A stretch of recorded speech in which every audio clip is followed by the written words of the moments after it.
And I still say the one thing that we keep asking for is consistency. She is not called the same way everybody else is called.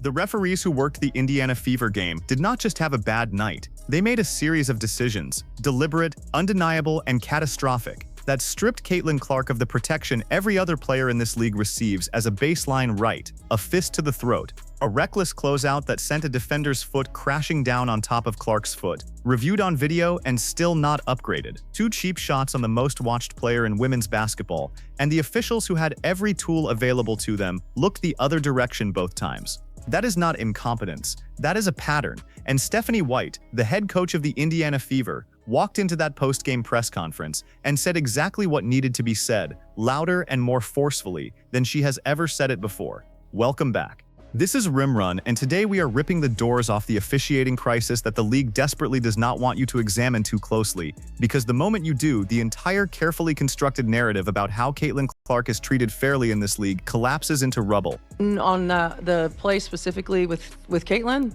Yes. They didn't see it. Let me be entirely clear with you about what is at stake here, because the television networks are not going to frame it this way.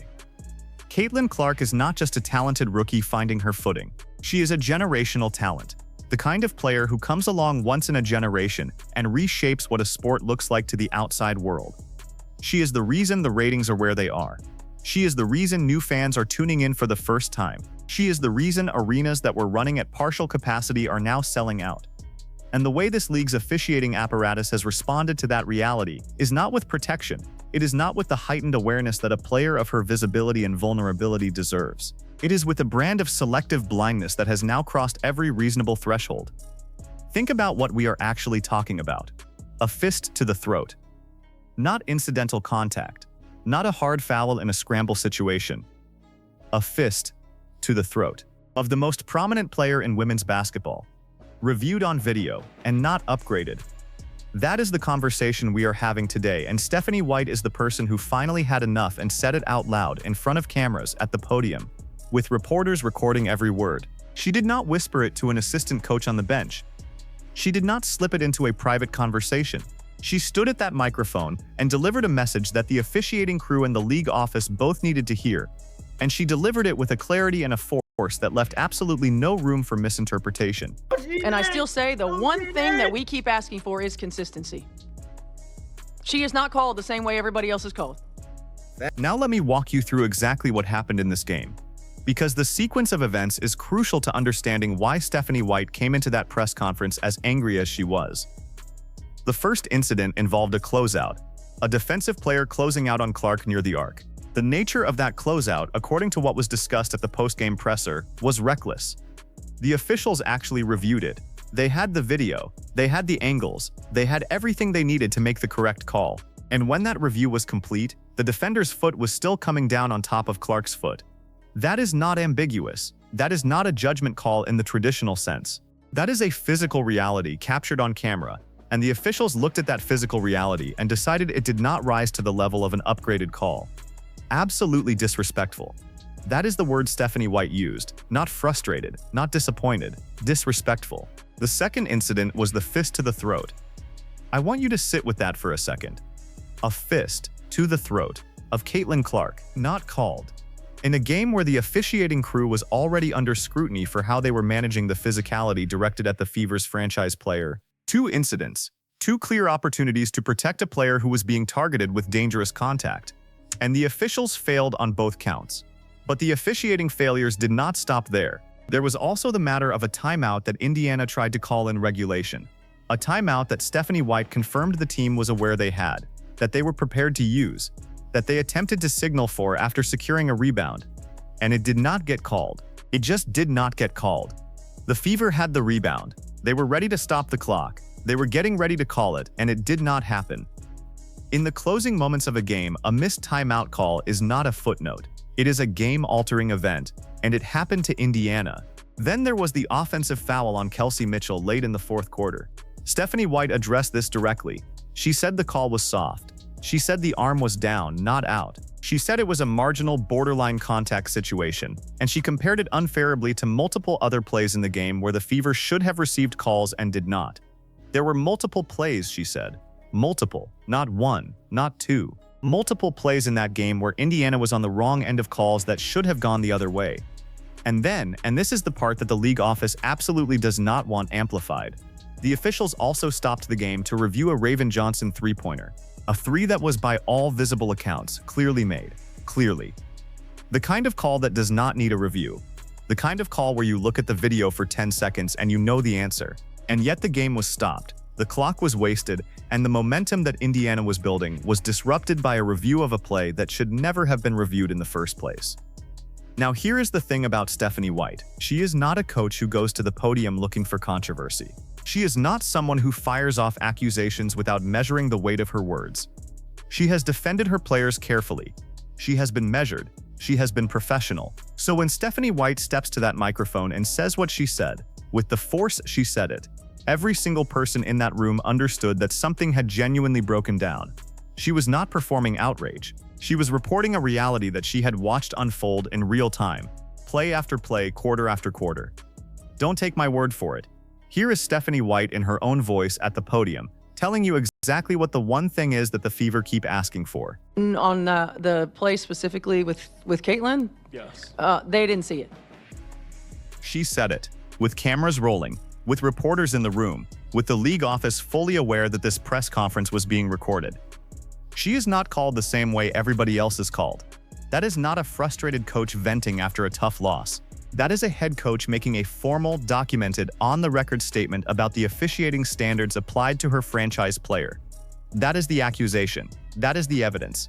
And it came from Stephanie White herself. Let me say that back to you so you do not miss the full weight of it. The head coach of the Indiana Fever, the coach who has spent this entire season carefully managing the narrative around Caitlin Clark, defending her when necessary, calibrating her public statements to avoid unnecessary controversy, stood at that podium and told the assembled media that Caitlin Clark is not officiated the same way as every other player in this league. She said the one thing they keep asking for is consistency. And the implication of that statement is devastating. They are not getting it. They have been asking for it, and they are not getting it. Now I want to talk about the tactical dimension of what happened in this game. Because the officiating failures did not occur in a vacuum. They occurred inside a specific game context that made each individual failure exponentially more damaging.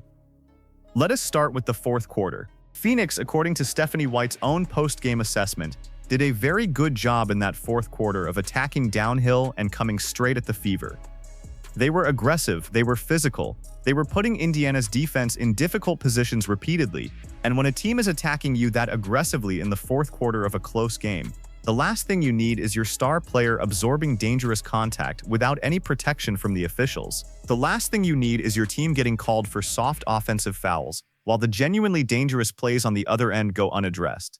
And the last thing you need is a timeout you legitimately tried to call being ignored by the officiating crew. All three of those things happened in the fourth quarter. In a close game, against a team that was attacking aggressively, the cumulative effect of those failures was not just a bad night for the officials. It was a systematic dismantling of Indiana's ability to compete on a level playing field in the most critical stretch of the game. And Stephanie White acknowledged the free throw situation directly. Around 12 free throw attempts for Phoenix in that game, she noted, with a concession that some of those came from intentional fouls.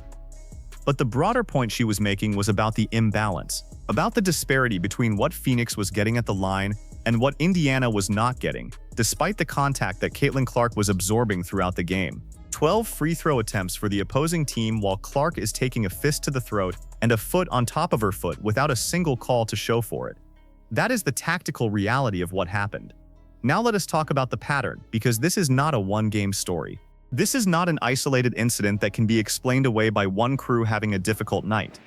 Stephanie White came into that press conference and said explicitly that the Fever spent the entire offseason looking at officiating. The entire offseason. That means this conversation was happening inside the Indiana organization before the season even started.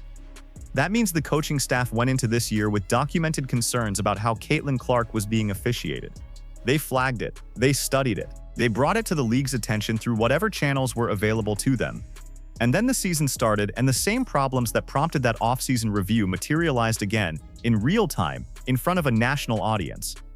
That is not a one-game story. That is a systemic failure that the league has been on notice about since before the season began. And Stephanie White, by referencing the off-season officiating review in her post-game press conference, was making that timeline explicit. She was saying, "We told you. We spent the whole off-season on this, and it is still happening." The second piece of the pattern is the nature of the contact itself. A fist to the throat is not the kind of play that happens by accident. It is not incidental contact in a contested rebound situation. It is a specific, targeted, dangerous action directed at a specific player.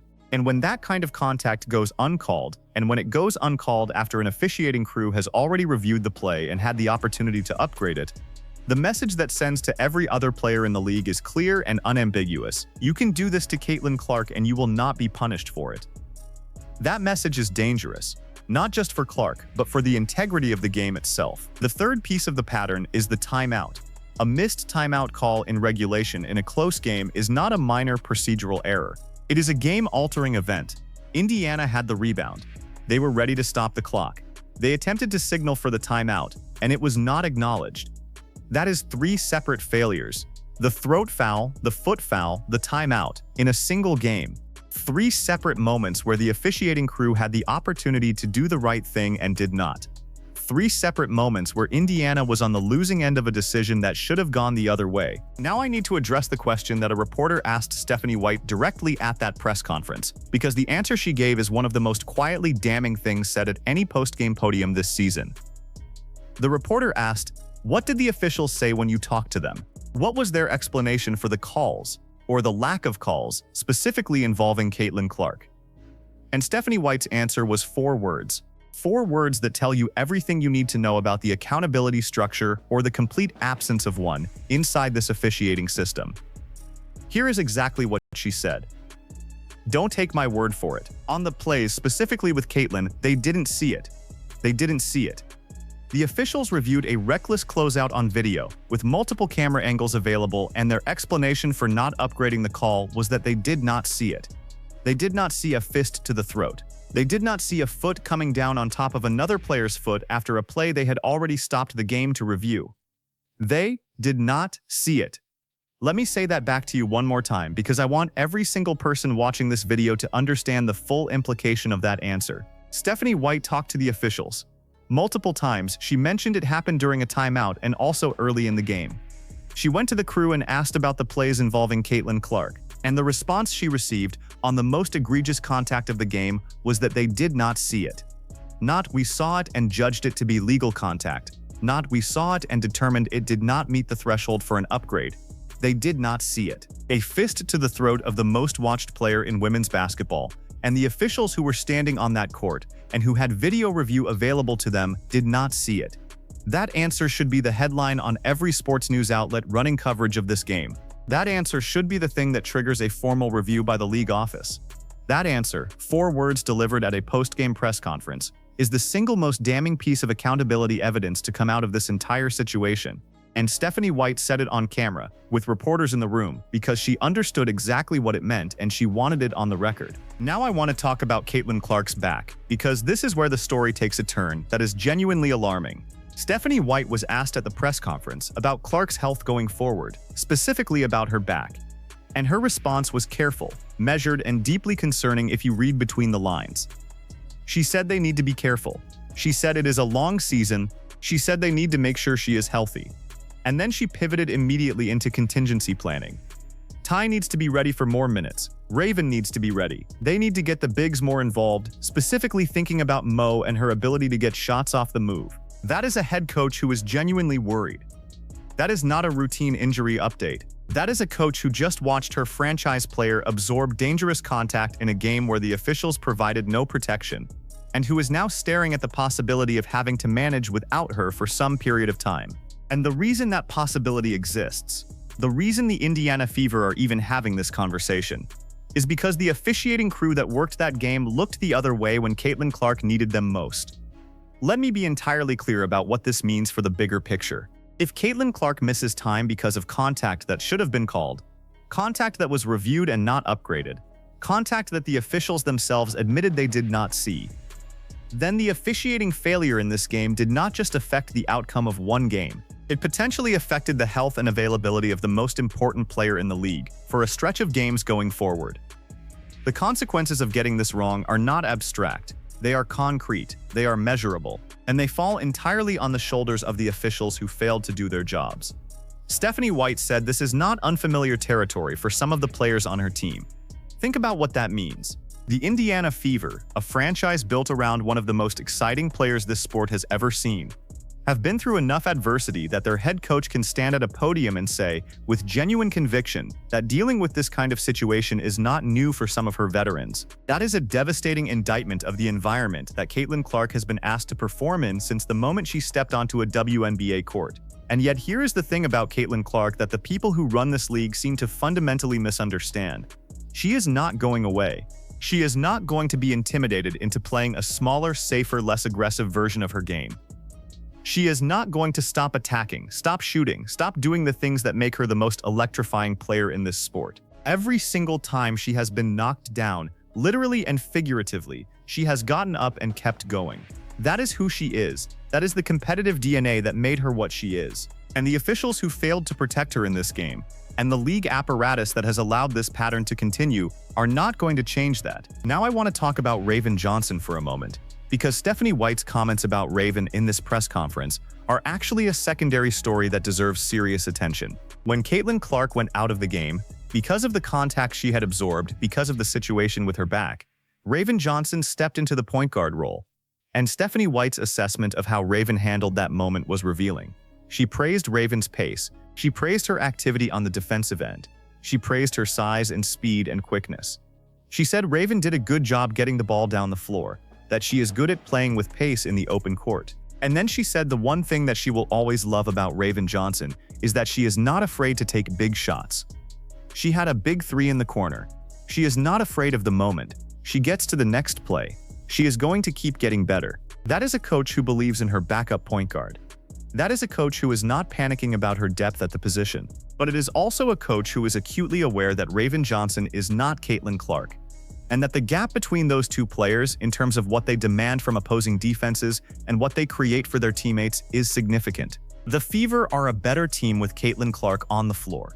Every team is better with its best player on the floor. And the fact that Indiana may have to navigate stretches without her because of contact that went uncalled in a game that the officials failed to manage properly is a cost that falls entirely on the officiating apparatus that let this happen. And then there is the matter of the reviewed three-pointer.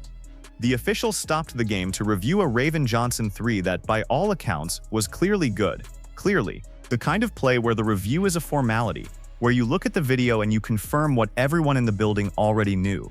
And yet the game was stopped. The clock was interrupted. The momentum that Indiana was building, with Raven Johnson stepping up in Clark's absence, hitting big shots, refusing to let the Fever fold, was disrupted by a review that should never have happened. In a game where the officials had already failed to review the plays that actually needed reviewing, they stopped everything to review a three-pointer that did not need reviewing.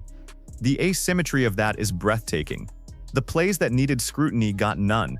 The play that needed no scrutiny got a full review. Here is what I want every single person watching this video to understand about the broader stakes of this conversation.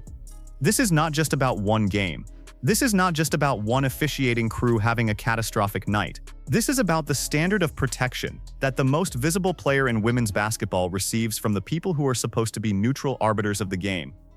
And that standard, as documented by Stephanie White in her own words at that press conference, is not equal. It is not consistent.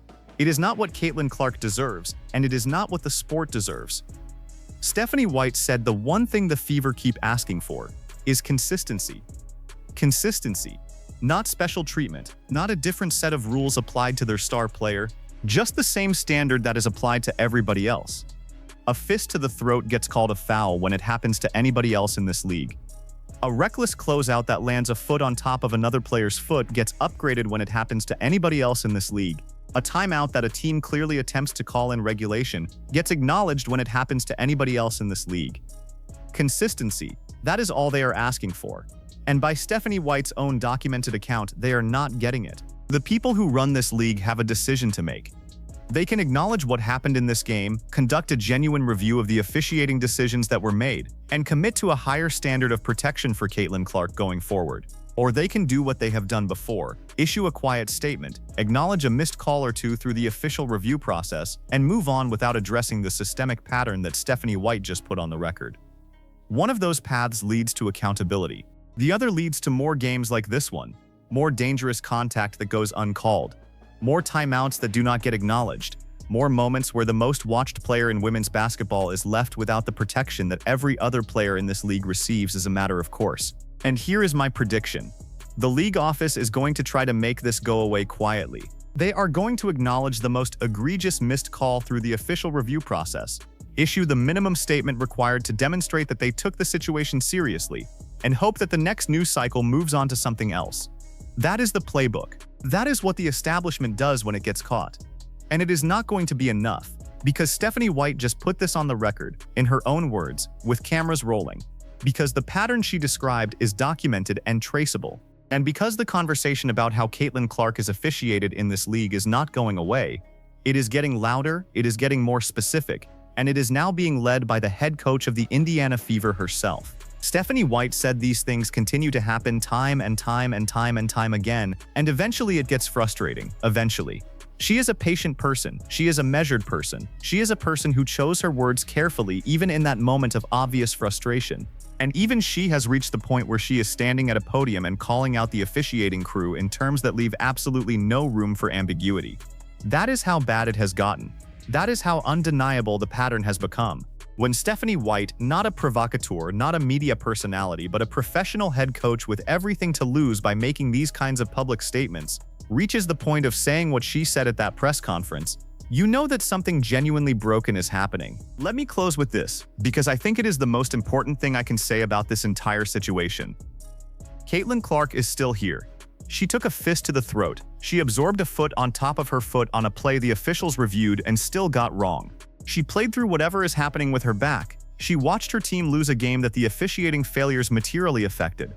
And she is still here. She is going to be back on that court. She is going to keep attacking. She is going to keep shooting. She is going to keep being the most electrifying, most watchable, most important player in women's basketball, because that is who she is, and no amount of dangerous contact, no amount of officiating failure, no amount of institutional indifference is going to change that. But here is what has to change.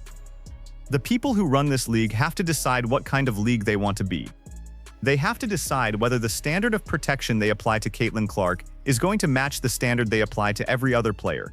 They have to decide whether Stephanie White's documented on-the-record account of what happened in this game is going to prompt genuine accountability, or whether it is going to be absorbed and forgotten like every other inconvenient truth that gets raised and then quietly buried. Stephanie White made her position clear. She was forceful. She was specific. She named the plays. She described the contact. She told you what the officials said when she asked them about it. She gave you the full picture, in her own words, at a public press conference, because she understood that this moment required more than measured diplomacy. It required truth, and the truth is what she delivered. The Indiana Fever are not going away. Caitlin Clark is not going away. In this conversation about officiating consistency, the conversation that Stephanie White just forced into the open with everything she said at that podium is not going away either. The only question now is whether the league is going to respond to it with the seriousness it deserves, or whether they are going to hope that the news cycle moves on before anyone demands a real answer. Here is your forced choice for the comments section, and I want a real answer from you. Do you believe the league office is going to take genuine, documented, measurable action to address the officiating pattern that Stephanie White just put on the record? Or do you believe they are going to issue the minimum required statement and move on, hoping this disappears before it becomes a bigger story? Drop your answer below. I am reading every single comment on this one. If this video gave you something to think about, hit that like button right now. It is the single most important thing you can do to make sure this conversation reaches the people who need to hear it. Subscribe to Rimrun and ring the notification bell so you do not miss the follow-up coverage on this story, because this is not over. Not by a long shot. We will be back with every development as it happens. Stay locked in.